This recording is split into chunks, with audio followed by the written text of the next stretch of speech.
Now when all the Amorite kings west of the Jordan, and all the Canaanite kings along the coast, heard how the Lord had dried up the Jordan before the Israelites until they had crossed over, their hearts melted in fear, and they no longer had the courage to face the Israelites. At that time, the Lord said to Joshua, "Make flint knives and circumcise the Israelites again."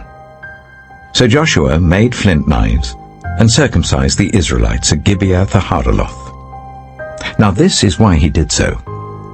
All those who came out of Egypt, all the men of military age, died in the wilderness on the way after leaving Egypt. All the people that came out had been circumcised, but all the people born in the wilderness during the journey from Egypt had not. The Israelites had moved about in the wilderness for 40 years, until all the men who were of military age when they left Egypt had died, since they had not obeyed the Lord.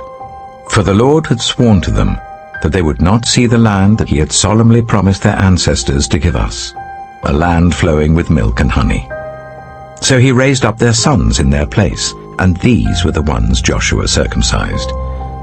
They were still uncircumcised because they had not been circumcised on the way. And after the whole nation had been circumcised, they remained where they were in camp until they were healed.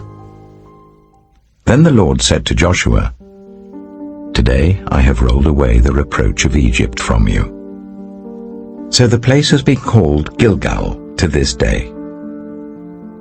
On the evening of the 14th day of the month, while camped at Gilgal on the plains of Jericho, the Israelites celebrated the Passover. The day after the Passover, that very day, they ate some of the produce of the land, unleavened bread and roasted grain. The manna stopped the day after they ate this food from the land. There was no longer any manna for the Israelites, but that year they ate the produce of Canaan. Now when Joshua was near Jericho, he looked up and saw a man standing in front of him with a drawn sword in his hand. Joshua went up to him and asked, "Are you for us or for our enemies?"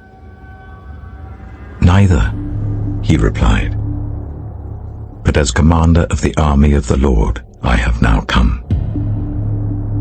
Then Joshua fell face down to the ground in reverence and asked him, "What message does my Lord have for his servant?" The commander of the Lord's army replied, "Take off your sandals, for the place where you are standing is holy." And Joshua did so.